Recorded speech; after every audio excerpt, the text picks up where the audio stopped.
Well, rounds out, he asked me to teach again, and so what I've been doing is bring basically different topics of interest to me, and you're bored and stuck and have to listen to me talk about them. But a friend of mine is the evangelist over at Hickman Mills in Kansas City, Ken Welliver, and he has a blog. So I get his daily blog, and I find it very uplifting, very thoughtful. And I got one the other day that I thought we could talk about. Last time we talked about government and our duties as citizens in government. And we are to just say, I don't want to participate, because we have the right as citizens to participate, and how we have obligations to fulfill. And I think God will judge us based on how we fulfill those obligations. So today's subject is going to be a little bit different. We're going to talk about basically the Sermon on the Mount. In his blogs, he tells the story of a fellow by the name of Philip Yancey in a book, The Jesus I Never Knew. And in this, he relates a story about a Texas A&M professor by the name of Virginia Stern Owens, who assigned her students a task to write a short essay on the Sermon on the Mount. And here's an example of some of the students' comments. The stuff churches preach is extremely strict and allows for almost no fun without thinking it is a sin or not. Another comment, I do not like the essay Sermon on the Mount. It was hard to read. It made me feel like I had to be perfect, and no one is. Another comment, the things asked in this sermon are absurd. To look at a woman as adultery, that is the most extreme, stupid, unhuman statement that I have ever heard. I don't think calling something Jesus said stupid. But these reactions are typical of our world today, and especially of our younger citizens. Those people come up, they've been spoiled, and they've had every sense saturated since they were children. Now, our class is made up of some people like myself who are pretty well along. Gene, you're there too, okay? Some that are mostly along, some are not so far along, okay? But I remember the 50s and the early 60s when divorce was still sin. Adultery was sin. Homosexuality was sin. Everybody recognized it as such. Families went to church. All of my neighbors went to church. The kids stayed outside and played until dark. And nobody worried about the kids. But things have changed. We're living in a culture now that clearly rejects Christian values, moral guidelines, and divine absolutes. In fact, today there are no absolutes. But the issue is not confined just to the university classroom or among younger people or from a particular political party or even a presidential candidate. It's a pervasive problem in our nation. And our listening to the evening news reminds us that our country is deeply divided. Are you tired of politics yet? Yeah. I was tired of Final Four basketball. Okay. Now the NBA's wrapping it up. Billy has become a Thunder babe. I'm tired of Thunder basketball. Yeah. Every time the Thunder lose, I'm in trouble. She's in a bad mood because the Thunder lose. You miss half of them when you work nights. Thank goodness. So I got to go to work to get some peace and quiet. Okay. We have glaring problems in our society today. We have crime, poverty, debt, and I got a list here: divorce, teen pregnancy, broken homes, pornography, murder, rape, incest, same-sex marriage, educational inadequacies, corporate greed, high health issues, political posturing, name-calling, and rude joiners by our leaders. All of these are all through our society, and that's what you hear on the news every day. Have you heard any good news reported lately?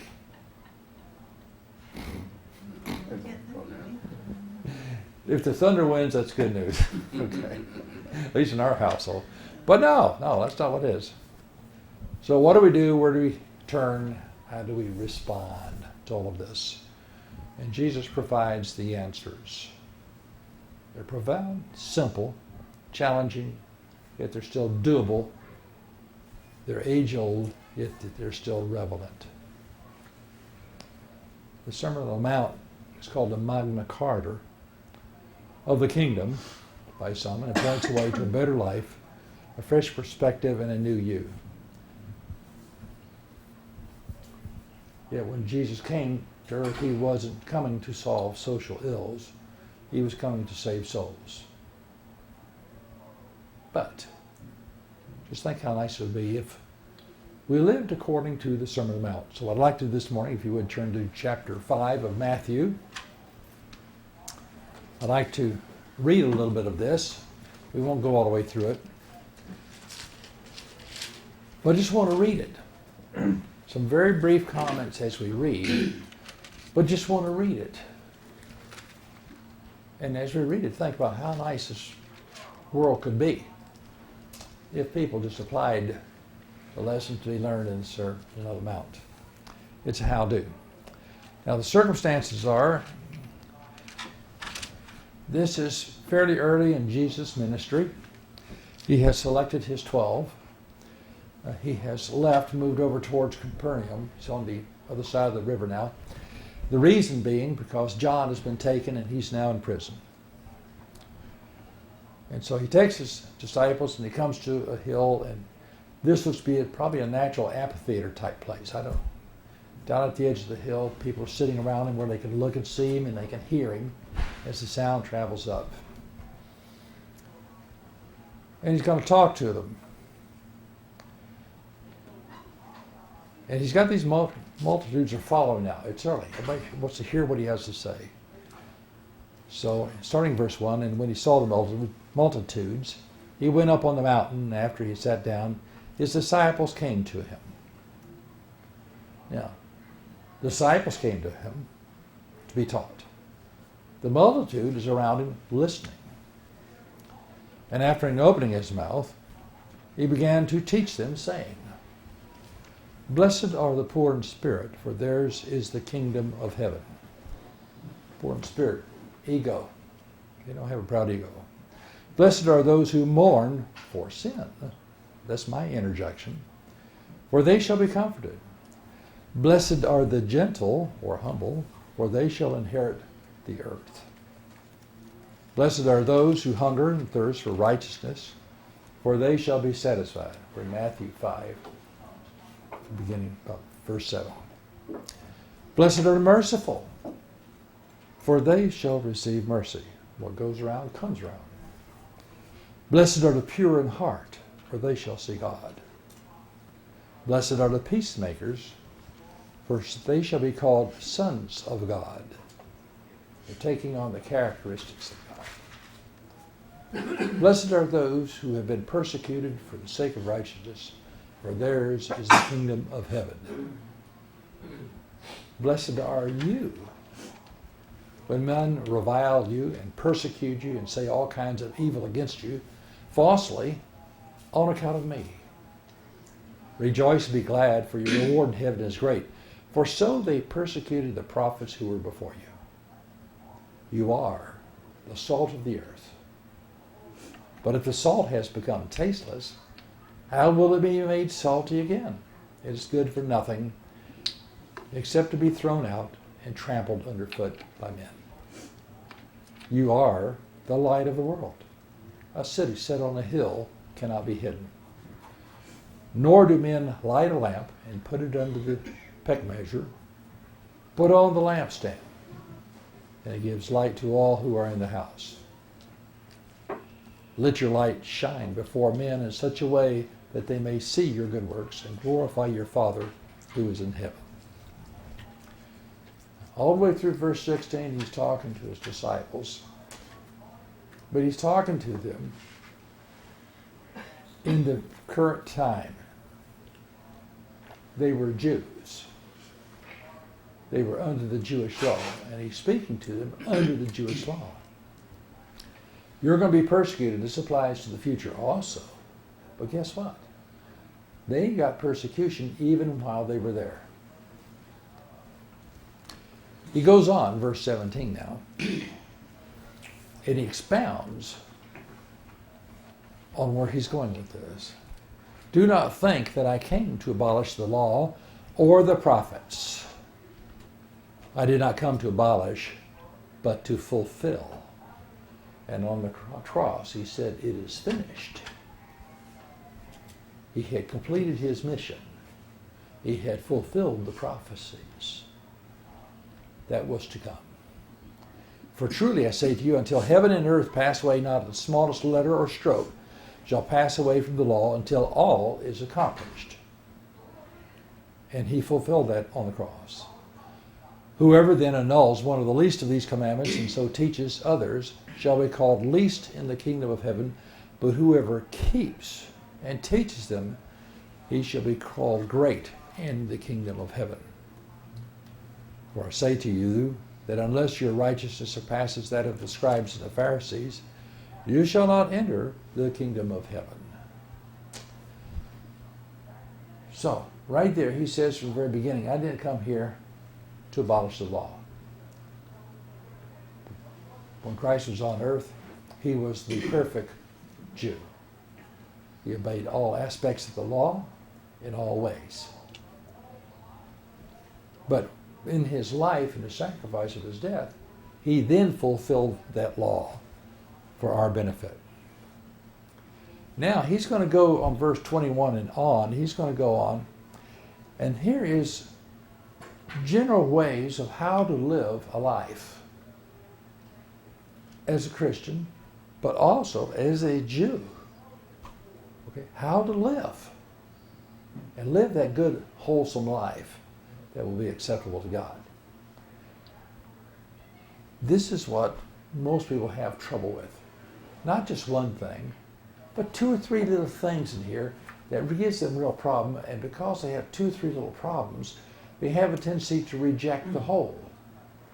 Not realizing that those 2 or 3 things that are bothering them are really what their problem is. And that's what we see.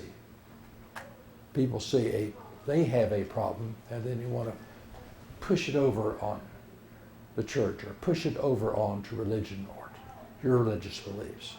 But it's really their problem. So starting in 21. You have heard that the ancients were told, you shall not commit murder, and whoever commits murder shall be liable to the court, or guilty before the court. But I say to you that everyone who is angry with his brother shall be guilty before the court. And whoever shall say to his brother, Raka, or worthless one, you, shall be guilty before the Supreme Court, and that will be the Sanhedrin. And whoever shall say, you fool, shall be guilty enough to go into the hell of fire. This is just saying speaking. Okay. The Bible calls some people fools. Some people are fools.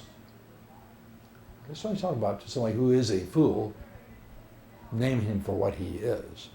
He's talking about how to speak with your brother out of anger. Okay, having hatred in your heart. That's what he's talking about. Therefore, if you are presenting your offering at the altar, and there you remember that your brother has something against you, it's not you against him, he's got something against you. Leave your offering there before the altar and go your way, first to be reconciled to your brother, and then to come and present your offering. So in other words, get yourself right with man, with your brothers, with your friends. Then come before God once you're right. Make friends quickly with your opponent at law while you're with him on the way to be judged. in order that your opponent may not deliver you to the judge, and the judge to the officer, and that you be thrown into prison. Surely I say to you, you shall not come out of there until you have paid up the last cent. So he says, make peace while you have the opportunity. You have heard that it was said, you shall not commit adultery. But I say to you that everyone who looks at a woman in lust for her has committed adultery with her already in his heart. And if your right eye makes you stumble, tear it out and throw it from you. For it is better for you that one part of your body perish than for your whole body to be thrown into hell. And if your right hand makes you to stumble, cut it off and throw it from you. For it is better for you that one of the parts of your body perish than for your whole body to go into hell. And it was said, whoever divorces his wife, let him give her a certificate of dismissal. But I say to you that everyone who divorces his wife, except for the cause of unchastity, makes her commit adultery. And whoever marries a divorced woman commits adultery. Now, in this section here, he's talking about practical living, okay? That adultery is wrong. That divorce is wrong except for unchastity. Okay? Folks, this wasn't just after Jesus' kingdom was established. This was the law in God's sight from the very beginning. The law of divorce and of remarriage was given to the Jews by Moses, okay, because of the hardness of the heart and the way they were mistreating women. It was for the protection of the woman that divorce was instituted. So, these things we're talking about here, these just weren't applicable to us as Christians, because all of these things are under God's basic law. These things were applicable to the Jews of that day. And for some of them, it was hard to hear.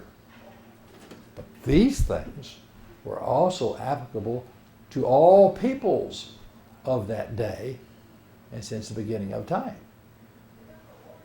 He's just talking about what God's basic moral law has always been. And they're just as applicable to us today. But our society doesn't recognize that. Our society wants to go there. They want to fulfill their sensual desires. They want to do what they want to do to please themselves, even if it hurts them. And they do. They go out there and they do all kinds of crazy stuff. And it hurts them. But they think they're happy. They go out there to find missing piece. There's a void in their lives. And I see that. There's a hole in them that is the exact shape of God. So they've thrown God out of their life, and so they have a void, and they keep looking for something to satisfy them, something to fill that void in their lives. Most of them don't know that they have a void. They just know they're not happy. They're not content. See, that's what we can have that they don't have. We can have contentment. What's the difference between contentment and happiness? Happiness is a fleeting emotion. Contentment is a deep-seated within us. Okay? It's much better than happiness. Okay? Do you see where I'm going with this? It's peace. I'm at peace with myself. I'm at peace with my family. I'm at peace with the world. Okay? I'm at peace with God. And I'm content in that state. Does it mean that I still will strive to better myself and maybe get a better promotion? Okay, yes.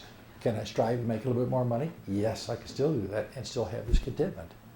But when I sacrifice the God in me for these other things, what I get in return is not very helpful.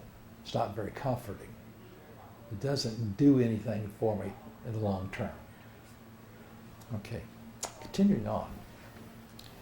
Again, you have heard the ancients were told, You shall not make false vows, but fulfill your vows to the Lord. But I say to you, make no oath at all, either by heaven, for it is the throne of God, or by the earth, for it is the footstool of his feet, or by Jerusalem, for it is the city of the great King. Nor shall you make an oath by your head, for you cannot make one hair white or black. But let your statement be yes, yes, and no, no, or anything beyond these is evil. So, what were they doing? They would take an oath. You've heard people in the movies, on my mother's grave, on my mother's head, or something, but they would swear by the gates of the temple, or by this, or by that. When somebody swears, I swear I'm telling you the truth, what do you automatically think? You're lying. They're lying. Okay? They start this thing as by saying, to tell you the truth. And you think, Yeah. were you telling me the truth already? Yes. Yes. And sometimes we've used that phrase to emphasize, okay? I think a very powerful phrase, one that Ronnie Reagan used, was, the simple truth is. And then he would say, the simple truth. He attracted their attention. Say, listen, I want to tell you something really simple. And that's what I tell my students. I say, what we do is simple. We do simple things one at a time, quickly and accurately. So that's what we do. That's what you have to learn to do. Do the simple things. Okay? And the complex things come along and they're easy to take care of because we do simple things. Okay. So, from verse 33, 37, we have those verses there. All are relating to how man relates with man in his speech, in his languages, and in his character. So, just think what this world will be like. If when you went in to buy a car, he told you, yeah, this is a good car, it's got a couple small problems here, and he told you the absolute truth. When some guy is talking to you about stocks or investing in there, he tells you the exact truth, the whole truth, including what he's going to make on commissions and everything else.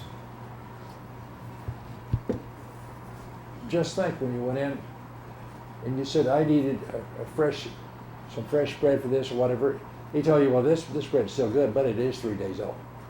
But we've kept it refrigerated, so it's good bread, but it is 3 days old. But I have fresh bread over here, it's a little bit more money. Well, wouldn't it be nice that people deal honestly with you? And there are honest people out there, but they're hard to find. Verse 38. You have heard it was said, an eye for an eye, and a tooth for a tooth. And some of these quotes are not full quotes. In this section here, they're paraphrases, and they're what they have. God did require, in some circumstances, an eye for an eye and a tooth for a tooth. Okay, but here, the concept here is, I have personal vengeance coming to me, an eye for an eye, a tooth for a tooth. Okay? So, sometimes you heard it said, you shall love your neighbor and hate your enemy, right? That's a paraphrase, but that's not what it says. It says, you shall love the stranger among you, and you shall not hate your brother, okay? Didn't say anything about hating your enemy.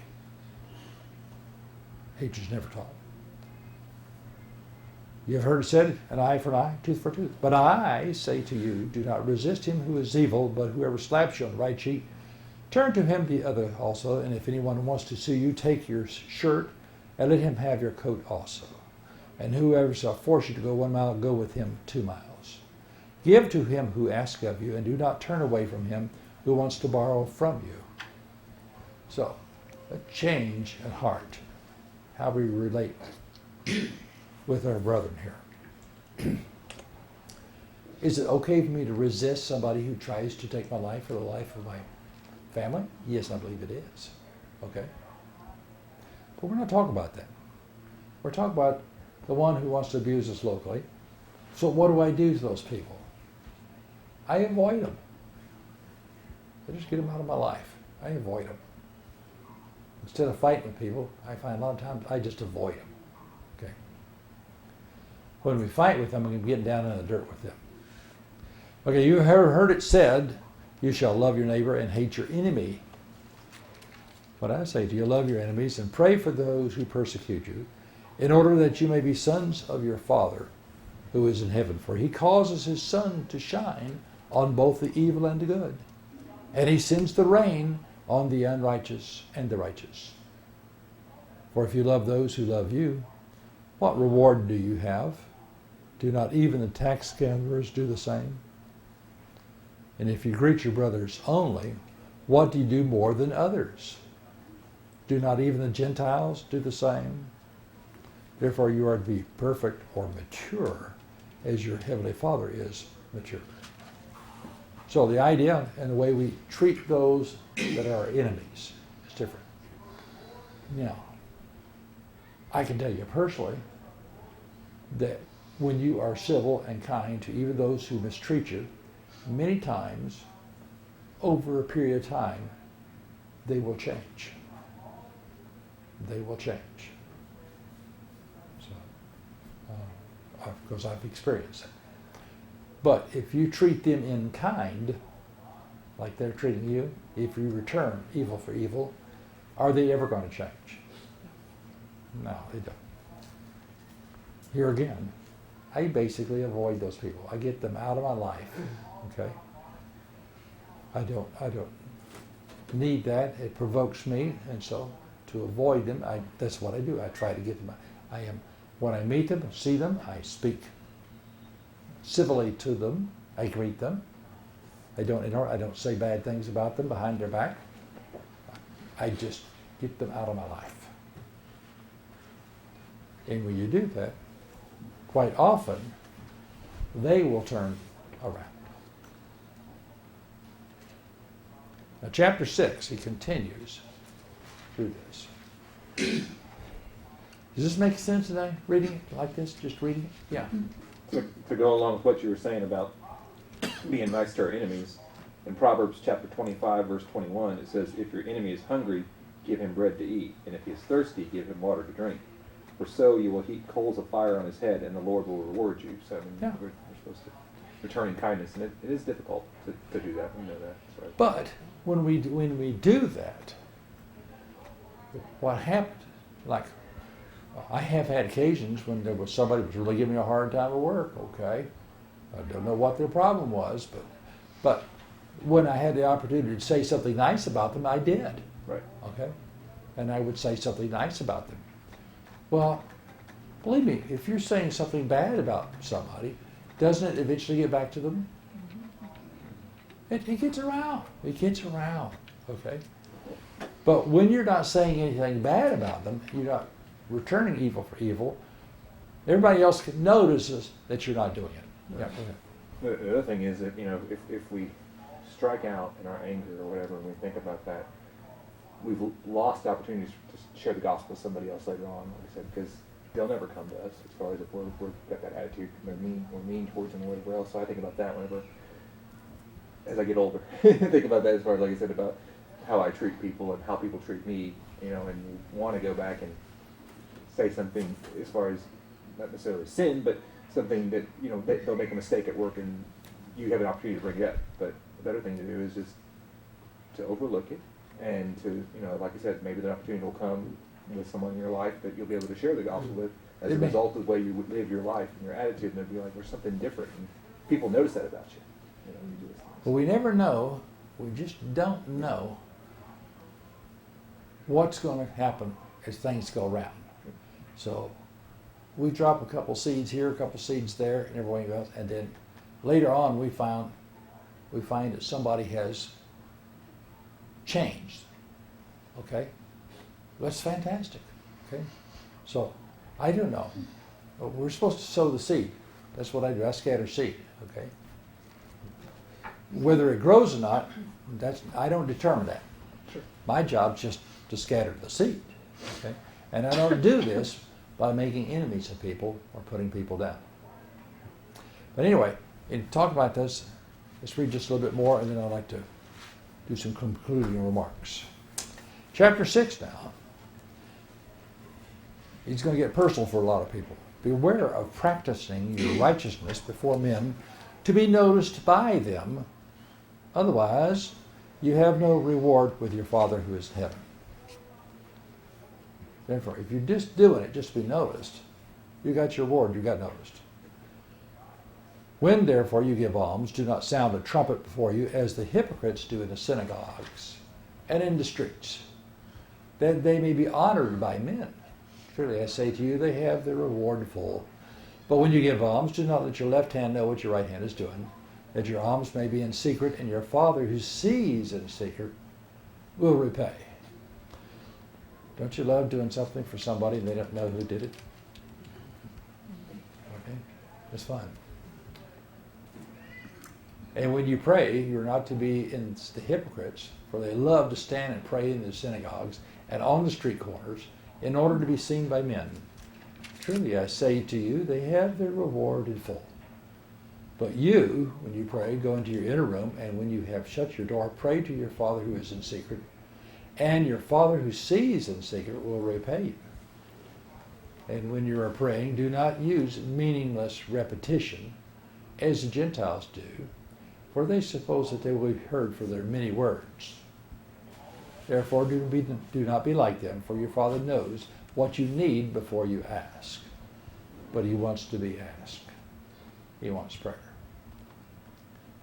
And then he gives a very short manner of prayer.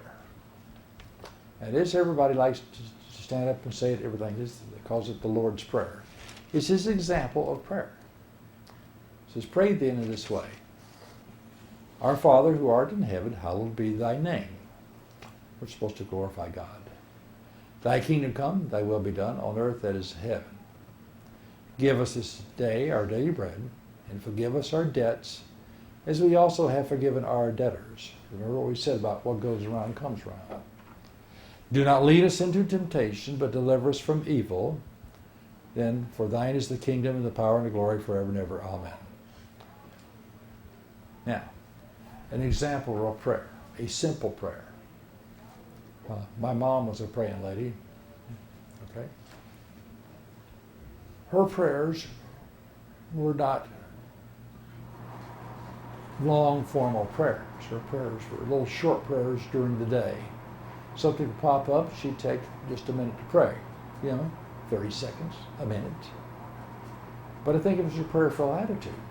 Okay. So that's the type of attitude. He wants us to have this prayerful attitude. When things happen, we can ask a prayer.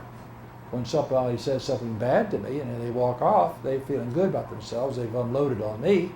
They've been collecting stamps. They had to put them on somebody, so they pasted them on me. So I've got their stamps, right? Isn't that a good time to pray? I could just, a very, very short prayer. Lord, forgive them for what they just said for me. Lord, let me have a forgiving heart towards them. Something as simple as that can reinforce where we are in our standing with God.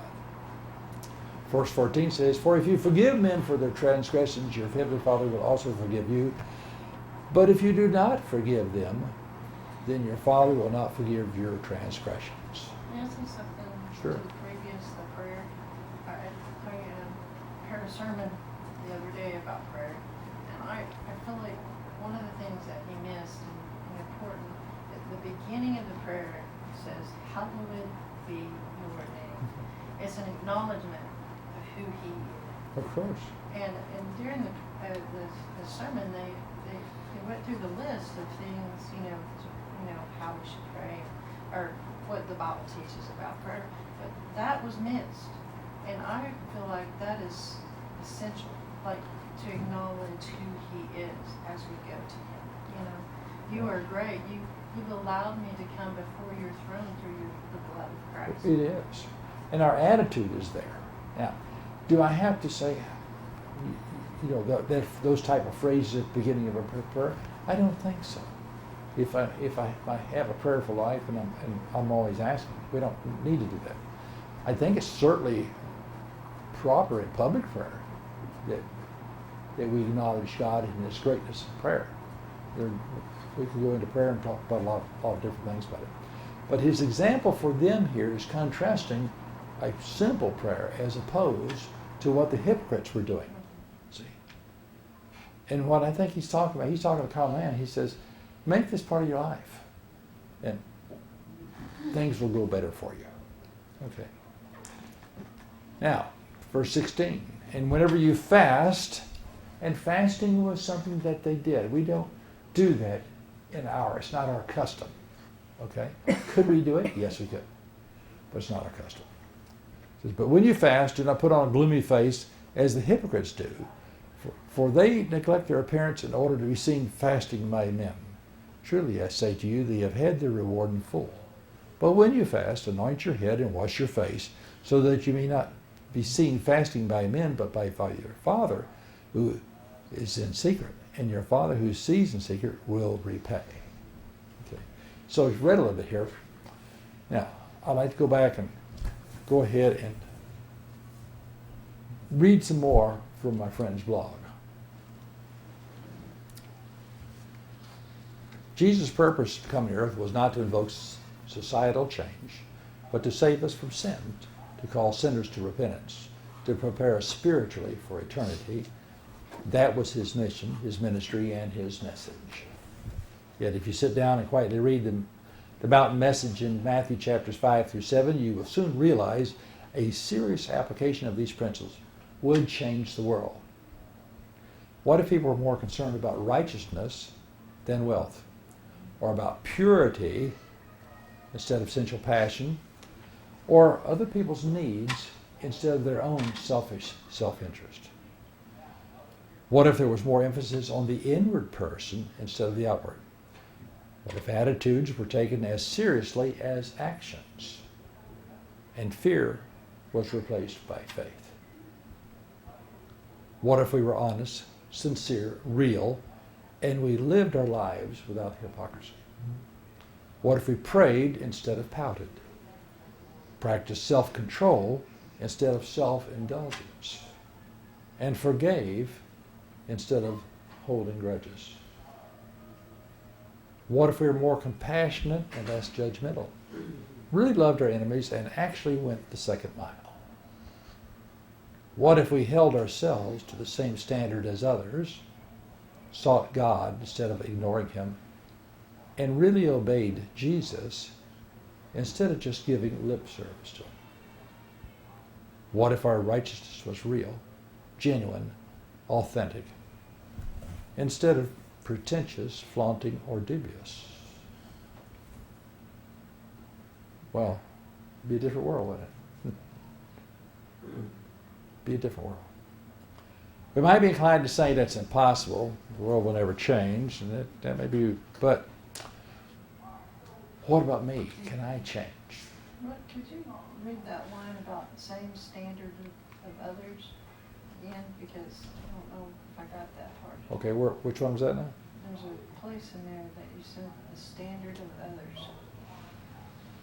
We'll call that more emphasis on the inward person instead of outward. What if attitudes were worse? We're taking as seriously as actions, that type of thing? Yeah, but then you said that. But Could you read on to where that okay. says that? What if we were honest, sincere, real, and lived without hypocrisy? Prayed instead of pouted, practiced self-control instead of self-indulgence, forgave instead of holding grudges? What if we were more compassionate, less judgmental, really loved our enemies, and actually went the second mile? What if we held ourselves to the same standard as others? In other words, I wonder what that I'm not getting. well, a lot of times we hold other people to standards that are different from my standards. It's okay for me to do that, but you guys can't do that. But In other you words, said of others, right? The same standard as I hold to others. Oh, A lot of people forgive themselves, but they won't forgive others for doing the same things they do. Or I'll do this, it's hypocrisy. I'll do this, okay, but you can't do this. That type of thing. Sorry. So Thank you that's for doing okay. We may be inclined to say impossible, but you and I can change.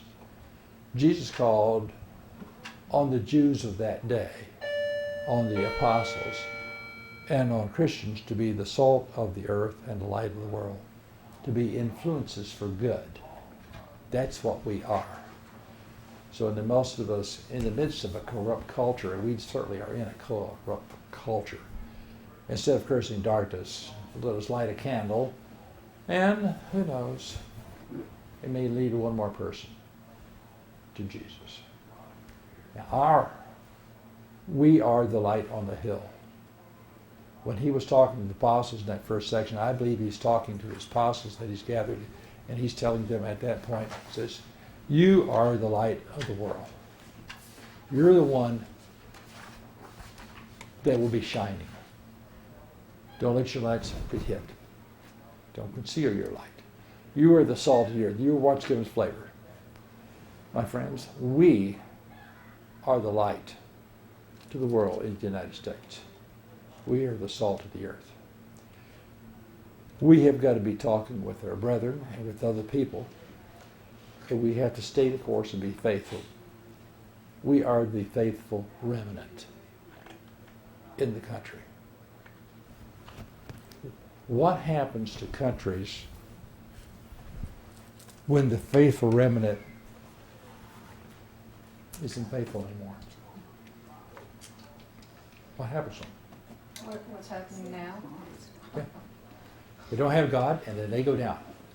But how long will God tolerate the United States? How long will it be before God finally has enough of the United States? And we know what God has done with other nations. Take a look at the nations in the Old Testament, the different nations. They had to get pretty bad. I mean, they were practicing human sacrifice. Well, folks, we're practicing human sacrifice in our nation today. Mm-hmm. It's called abortion. Abortion. Homosexuality. And Human sacrifice. homosexuality is, yeah. So, so it's happening in our nation today. And we're doing things in our nation that are totally against God's will, and our government has now become an agent of Satan. Okay? It didn't used to be, but that's what's happened. He's now taking the government just like he did all the governments in the past. You take all the nations, the Hittites, the Egyptians, the Ammonites, the Moabites, the Philistines, all of those ancient nations, okay, God rendered judgment on all of them, okay, and their governments were corrupt, and the people became corrupt, okay, and he rendered judgment on Israel, the 10 tribes, northern tribes. The same judgment he rendered upon them is what he rendered on all those other nations, because God only has one standard. And when you're not one of his anymore, then he's just going to throw you to the wolves. And that's what happened to those 10 tribes. They're gone forever. And when the tribe of Judah finally went too far, what did God do to them? He threw them to the wolves. And the wolves got them, okay? And so they spent 70 years in captivity, and that's finally what convinced them not to go back into idolatry. Now, at the time of Jesus, they had all kinds of problems and everything else, but the one thing they didn't do is go back into idolatry. Before, they had been in and out of it constantly, but finally they learned their lesson. So they said, if we go back into idolatry, he's going to do this to us. But they rejected Christ, even though they were looking for him, they expected him, they were taught, but he didn't fulfill what they were looking for, so they rejected Christ. And ultimately, God had enough, and Titus took care of them in 70 AD. And that was that. Okay. So today's lesson is about, let's talk about values very briefly, because Matthew 5, 6, and 7 goes right into values. Do your values give glory and honor to God? Okay. Do your values bless and benefit the lives of other people? Do your values deal with moral and ethical choices honestly? Do your values provide your life with meaning, purpose, and significance? and do your values transcend this life? So, yes, sir. And don't dare presume on God's patience. Go. He is patient, okay? And I know that that day is like 1,000 years to him. But I don't know when he's going to come. Jesus didn't know. So my job is just to keep scattering seed and get myself ready. Okay. All right. Thank you very much for your attention. And David.